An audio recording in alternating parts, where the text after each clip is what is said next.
Hello everyone, welcome to my YouTube channel Noyandeep's World. আজি স্বাধীনতা দিৱস আৰু মোৰ ফালৰ পৰা সকলোকে স্বাধীনতা দিৱসৰ শুভেচ্ছা জ্ঞাপন কৰিলো। ভাৰত স্বাধীন হোৱাৰ পিছত ভাৰতত কি ঘটিছিল এই কথাটো আমি জানোৱেই। কিন্তু ভাৰত স্বাধীন হোৱাৰ আগতে ভাৰতবাসী কি সংগ্ৰাম কৰিব লগা হৈছিল সেই বিষয়ে আমি ভালদৰে জ্ঞাত নহয়।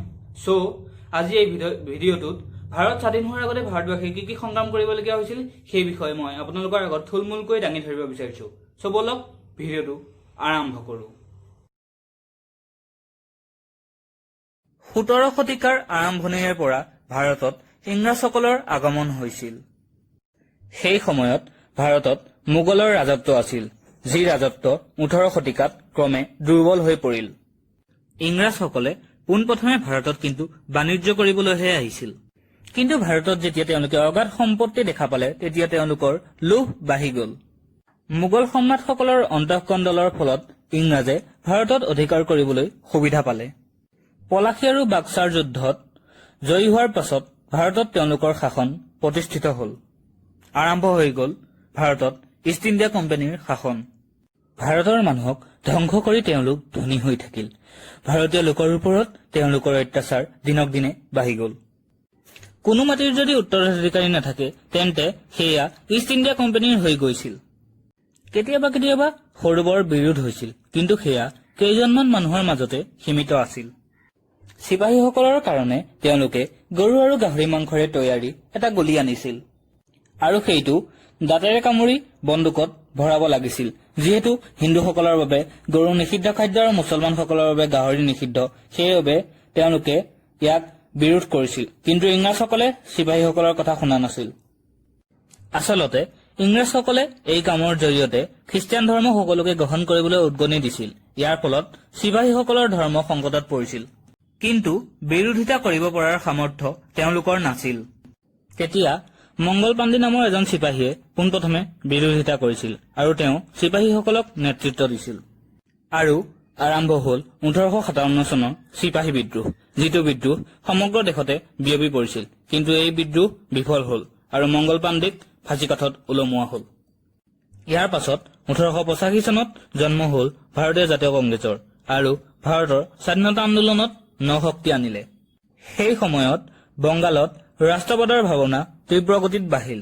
বন্দে মাতৰম ধ্বনিৰে শিক্ষিত বংগালী যুৱকসকলে ইংৰাজৰ বিপক্ষে মাত মাতিব ধৰিলে। বংগালত ব্ৰিটিছ বিৰোধী আন্দোলন বহা দেখি লৰ্ড কাৰ্জনে বংগালীভাষী লোকসকলক বিভাজন কৰিব ললে। বহুত বুদ্ধিৰে তেওঁ বংগালী লোকসকলক বিভাজিত কৰিলে। আৰম্ভ হ'ল বংগভংগ আন্দোলন। বংগালৰ পৰা অহা ক্ষুদিৰাম বসু, প্ৰফুল্ল চাকি, বিনায়ক বাদল, দীনেশ আদি যুৱকে ইংৰাজৰ বিপক্ষে অস্ত্ৰ উঠাই হাঁহি হাঁহি নিজৰ দেশৰ কাৰণে জীৱন ত্যাগ কৰিলে। সেয়া বংগালৰ অগ্নিযুগ বুলি সকলোৱে কবলৈ আৰম্ভ কৰিলে। তেতিয়া ইংৰাজসকলে ভাৰতৰ ৰাজধানী বংগালৰ পৰা দিল্লীলৈ উঠাই নিলে, কিন্তু সংগ্ৰাম নৰখিলে। আৰু এই সময়ত 1914 চনত প্ৰথম বিশ্বযুদ্ধ আৰম্ভ হৈছিল, য'ত ইংৰাজসকলে ভাৰতীয় চিপাহীসকলক ব্যৱহাৰ কৰিলে। 1915 চনত দক্ষিণ আফ্ৰিকাৰ পৰা উভতি আহিল মোহনদাস কৰমচাঁদ গান্ধী ওৰফে মহাত্মা গান্ধী। তেওঁ ভাৰতক স্বাধীনতা দিবলৈ ব্ৰত হ'ল। 1919 চনত বাঢ়ি যোৱা বিদ্ৰোহ কমাবৰ বাবে ব্ৰিটিছ মেজিষ্ট্ৰেট ছিডনী ৰাওলাটে এখন আইন প্ৰণয়ন কৰিলে, যিখনৰ যোগেদি পুলিচে বিনা কাৰণত সকলোকে গ্ৰেপ্তাৰ কৰিব পাৰিছিল। ফলস্বৰূপে গোটেই ভাৰততে আৰম্ভ হ'ল এক নতুন আন্দোলন, সেইটো হ'ল ৰাওলাট সত্যাগ্ৰহ।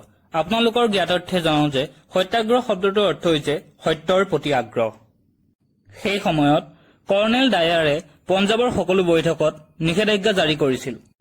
আনকি 4জন লোক একেলগে থকাটো নিষেধাজ্ঞা আছিল, কিন্তু এই সূচনা ব্যাপক ৰূপত প্ৰচাৰিত নহল। 1919 চনত 13 এপ্ৰিল তাৰিখে জালিয়ানাৱালাবাগত হোৱা এখন বৈঠক কৰ্ণেল ডায়াৰে পাতিবলৈ অনুমতি দিছিল। কিন্তু যি ঠাইত বৈঠক হৈছিল সেই ঠাইত সোমোৱাৰ মাত্ৰ এটা ৰাস্তা আছিল, বাকী সকলো ওখ ওখ দেৱালেৰে আবৃত হৈ আছিল। বৈঠক আৰম্ভ হোৱাৰ কিছু সময়ৰ পিছতে কৰ্ণেল ডায়াৰে গুলীচালনাৰ নিৰ্দেশ দিয়ে আৰু বহুতো নিৰ্দোষী লোকৰ মৃত্যু হয়। ৰবীন্দ্ৰনাথ ঠাকুৰে এই ঘটনাক প্ৰতিবাদ কৰি নিজৰ ব্ৰিটিছ পদবী ত্যাগ কৰিছিল। এই ঘটনাই সকলো ভাৰতীয়ক স্বাধীনতাৰ বাবে যুঁজিবলৈ প্ৰেৰণা দিলে। ভাৰতীয় জাতীয় কংগ্ৰেছে অসহযোগ আন্দোলন আৰম্ভ কৰিলে, কিন্তু এই আন্দোলন আছিল অহিংস।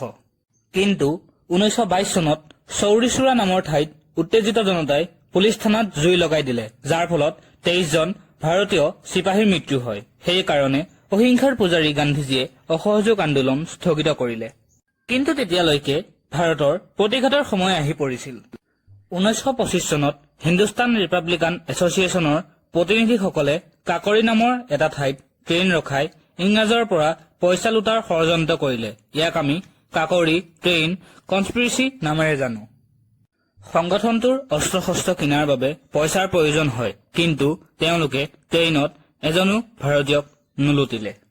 1927 চনত ভাৰতীয় সংবিধান সংশোধনীৰ বাবে ব্ৰিটিছ চৰকাৰে জন চাইমনৰ নেতৃত্বত এটা সজাতি দল ভাৰতলৈ পঠালে, য'ত এজনো ভাৰতীয় নাছিল। সেইবাবে তেওঁলোকে প্ৰতিশোধ আৰু কলা পতাকাৰে চাইমনক আদৰণি জনালে। আৰু সেই সময়ত লালা ৰাজপুত ৰায়ৰ নেতৃত্বত লাহোৰত চাইমন গো বেক ধ্বনি দি এটা দল ওলাইছিল। পুলিচৰ লাঠিচালনাত লালা ৰাজপুত ৰায় মৃত্যুমুখত পৰে। তেওঁৰ মৃত্যুৰ প্ৰতিশোধ লবৰ বাবে ভগত সিং আৰু ৰাজগুৰু ওলাই আহিছিল। সেই সময়ত ভগত সিং ইংৰাজৰ মূৰৰ কামোৰণি হৈ পৰিছিল। বাটুকেশৰ দত্তৰ সৈতে মিলি তেওঁ কেন্দ্ৰীয় বিধানসভাত বোম মাৰিলে। তেওঁৰ আত্মসমৰ্পণৰ পাছতে তেওঁক ফাঁচি দিয়া হ'ল। 1929 চনত কংগ্ৰেছে পূৰ্ণ স্বৰাজৰ আয়োজন কৰিলে। 31 ডিচেম্বৰত জৱাহৰলাল নেহৰুৱে লাহোৰত জাতীয় পতাকা উৰালে। 26 জানুৱাৰী 1930ত প্ৰথমবাৰৰ বাবে স্বাধীনতা দিৱস পালন কৰা হ'ল, কিন্তু ব্ৰিটিছ চৰকাৰে সেয়া নামানিলে। ইয়াৰ পাছত কংগ্ৰেছৰ কৰ্মকৰ্তাসকলে সবৰমতী আশ্ৰমত মিলিত হ'ল আৰু তেওঁলোকে আইন অমান্য আন্দোলন আৰম্ভ কৰিলে। যি আন্দোলনৰ শুভাৰম্ভ গান্ধীজীয়ে দাণ্ডী যাত্ৰাৰে আৰম্ভ কৰিলে। অসহযোগ আন্দোলনে কৰিব নোৱাৰা কাম আইন অমান্য আন্দোলনে কৰিছিল, য'ত সমগ্ৰ দেশে অংশগ্ৰহণ কৰিছিল। এটা হৰতালে গোটেই দেশ বন্ধ কৰি দিলে। সকলো মানুহে স্কুল, কলেজ, কোৰ্ট, কাছাৰী বহিষ্কাৰ কৰিবলৈ ললে। বিদেশী বস্তু ৰাস্তাত জ্বলাই দিব ধৰিলে। টেক্স দিয়া মানুহে বন্ধ কৰিলে। ইয়াৰ পাছত দ্বিতীয় ঘূৰণীয়া মেজমেলত মহাত্মা গান্ধীক আমন্ত্ৰণ জনালে। কিন্তু লণ্ডনৰ পৰা উভতি আহিয়ে তেওঁ আইন অমান্য আন্দোলন পুনৰ আৰম্ভ কৰিলে। ব্ৰিটিছ চৰকাৰে ভাৰতীয় জাতীয় কংগ্ৰেছক অবৈধ বুলি ঘোষণা কৰিলে আৰু 4 জানুৱাৰী 1932 চনত আদালতত হাজিৰ নকৰাকৈ গান্ধীজীক গ্ৰেপ্তাৰ কৰা হ'ল। 1933 চনৰ মে' মাহত গান্ধীজী জেলৰ পৰা বাহিৰলৈ ওলাল আৰু আৰম্ভ হ'ল সত্যাগ্ৰহ আন্দোলন। 1935 চনত এখন আইনৰ যোগেদি ভাৰতত আৰম্ভ হ'ল ইলেকশ্যন। ইয়াৰ পাছত ভাৰতত আগমন হ'ল নেতাজী সুভাষ চন্দ্ৰ বসুৰ। তেওঁ বুজি পাইছিল যে স্বাধীনতাৰ বাবে ভাৰতীয়ই যুদ্ধ কৰিবই লাগিব। তেওঁ 1938 চনত হৰিপুৰা কংগ্ৰেছৰ সভাপতি নিৰ্বাচিত হ'ল, যিটো গান্ধীজীৰ ইচ্ছাৰ বিৰুদ্ধে আছিল। 1939 চনত কংগ্ৰেছৰ সভাপতি নিযুক্ত হোৱাৰ স্বত্তেও তেওঁ ইস্তফা দিলে আৰু প্ৰসিদ্ধ ফৰৱাৰ্ড ব্লকৰ প্ৰতিষ্ঠা কৰিলে। দ্বিতীয় বিশ্বযুদ্ধ আৰম্ভ হোৱাত ইংৰাজৰ যুদ্ধনীতিৰ বিৰোধিতা কৰি সমগ্ৰ কংগ্ৰেছে নিজৰ পদৰ পৰা ইস্তফা দিলে। সেই সময়ত সুভাষ চন্দ্ৰ বসুক নিজৰ বাসগৃহত গ্ৰেপ্তাৰ কৰা হ'ল আৰু তেওঁ বহুত বুদ্ধিৰে তাৰ পৰা পলাল আৰু জাপান পালেগৈ। নাম সলাই তেওঁ বাৰ্লিন পালেগৈ আৰু তেওঁ হিটলাৰৰ সহায় বিচাৰিলে, কিন্তু হিটলাৰে তেওঁক সহায় নকৰিলে আৰু তেওঁ জাপান পালেগৈ। তাত তেওঁ ৰাসবিহাৰী বসুৰ সৈতে মিলিত হৈ যুদ্ধত ধৰা পৰা ব্ৰিটিছৰ ভাৰতীয় সেনাৰ সৈতে লগ হৈ আজাদ হিন্দ ফৌজ গঠন কৰে। সন্মুখৰ পৰা নেতৃত্ব দিয়া নেতাজীয়ে দিল্লী চলো ঘোষণা কৰিলে, কিন্তু যুদ্ধত জাপানৰ পৰাজয়ৰ বাবে আজাদ হিন্দ ফৌজ দুৰ্বল হৈ পৰিল। এওঁৰ ৰোমাঞ্চকৰ কাহিনীয়ে গোটেই ভাৰতবাসীকে প্ৰেৰণা যোগালে। 1942 চনৰ 8 আগষ্ট তাৰিখে গান্ধীজীয়ে ভাৰত ত্যাগ আন্দোলন আৰম্ভ কৰিলে আৰু 9 আগষ্টত মহাত্মা গান্ধীক পুনৰ গ্ৰেপ্তাৰ কৰা হ'ল। কিন্তু এইবাৰ ভাৰতবাসী নৰখিলে। স্বাধীনতাৰ বাবে তেওঁলোক দৃঢ় হৈ পৰিল। এতিয়া তেওঁলোকক কোনেও ৰখাব নোৱাৰে। আন্দোলন, ভাষণ, কাজিয়া আদি নিয়মিত ৰূপত হ'বলৈ ধৰিলে। গ্ৰেপ্তাৰ হোৱাৰ ভয় আৰু মৰাৰ ভয় তেওঁলোকৰ মনৰ পৰা আঁতৰি গ'ল। স্বাধীনতা কেৱল পাবৰহে বাকী আছিল। কিন্তু এই সময়ত মহম্মদ আলী জিন্নাহে 1946 চনত এখন নতুন দেশৰ প্ৰস্তাৱ ৰাখিছিল। তেওঁ এখন মুছলিম দেশ বিচাৰিছিল, যিখন মুছলিমৰ দ্বাৰা শাসিত হ'ব, কিন্তু কংগ্ৰেছৰ প্ৰায়ভাগ কৰ্মকৰ্তাই ইয়াৰ বিৰোধিতা কৰিছিল। কিন্তু জিন্নাহে নামানিলে আৰু আৰম্ভ হৈ গ'ল দুটা ধৰ্মৰ মাজত দূৰত্ব। ইজনে সিজনক ভাতৃত্ব জ্ঞান কৰা মানুহে নিজৰ মাজতে কাজিয়া লাগিল। ইজনে সিজনক লুটিব আৰম্ভ কৰিলে। দুয়োটা ধৰ্ম এটা আনটোৰ চবতকৈ ডাঙৰ শত্ৰু হৈ পৰিল। গোটেই ভাৰতত কাজিয়াৰ সূত্ৰপাত হ'ল। স্বাধীনতাটো হ'বলৈ গৈয়ে আছিল, কিন্তু এটা নতুন সমস্যাৰ সৃষ্টি হ'ল। 14 আগষ্টত সকলোৰে সন্মতিৰে মুছলিম ৰাষ্ট্ৰ পাকিস্তানৰ জন্ম হ'ল। আৰু 15 আগষ্টৰ মাজনিশা আমাৰ ভাৰতবৰ্ষই স্বাধীনতা লাভ কৰিলে। গোটেই দেশতে আনন্দ আৰম্ভ হৈ গৈছিল। কিন্তু বিভাজনৰ বাবে বহুতো মানুহৰ মৃত্যু হয়। স্বাধীনতাৰ 74 বছৰ পিছতো আজিও এই শত্ৰুতা চলি আছে। ইংৰাজটো গুচি গ'ল, কিন্তু আমাক পৰস্পৰৰ মাজত কাজিয়া লগাই থৈ গ'ল। এনেকুৱা স্বাধীনতা চাগে ভগত সিং, ক্ষুদিৰাম, নেতাজী, আনকি কোনো সাধাৰণ লোকে বিচৰা নাছিল। মোৰ এই সৰু প্ৰয়াসটো যিসকল লোকৰ ওচৰ পাইছেগৈ, তেওঁলোকৰ ওচৰত মোৰ এটাই অনুৰোধ যে মানুহৰ বিচাৰ মানৱীয়তাৰে কৰক, কোনো ধৰ্ম বা ৰঙেৰে নহয়। সেইসকল শ্বহীদ যিসকলে আমাৰ বাবে হাঁহি হাঁহি মৃত্যুমুখত পৰিছিল, তেওঁলোকে কিন্তু কোনো ধৰ্ম বা ৰঙৰ বাবে শ্বহীদ হোৱা নাছিল। তেওঁলোকে নিজৰ দেশবাসীৰ বাবেহে যুদ্ধ কৰিছিল। সেইবাবে তেওঁলোকৰ বলিদানক সৰু নকৰিব।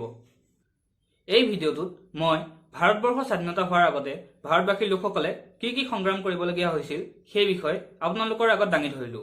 অসমবাসীৰ লোকসকলে কি কি সংগ্ৰাম কৰিবলগীয়া হৈছিল সেই বিষয়ে আপোনালোকৰ আগত জনাব নোৱাৰিলো, কাৰণ সেই বিষয়ে জনাবলগীয়া হ'লে এই ভিডিঅ'টো বহুত দীঘল হৈ যাব। মোৰ আহিবলগীয়া ভিডিঅ'টোত মই অসমবাসীৰ লোকসকলে কেনেদৰে স্বাধীনতা আন্দোলনত সংগ্ৰাম কৰিছিল সেই বিষয়ে আপোনালোকক জনাম। ভিডিঅ'টো অহাৰ লগে লগে যাতে আপোনালোকে ভিডিঅ'টো চাব পাৰে, তাৰ বাবে চেনেলটো ছাবস্ক্ৰাইব কৰি থৈ দিব আৰু কাষতে থকা বেল আইকনটো দবাই থৈ দিব। আৰু শেষত মোৰ ফালৰ পৰা সমূহ ভাৰতবাসীৰ লগতে অসমবাসীক স্বাধীনতা দিৱসৰ শুভেচ্ছা জ্ঞাপন কৰিলো। ধন্যবাদ।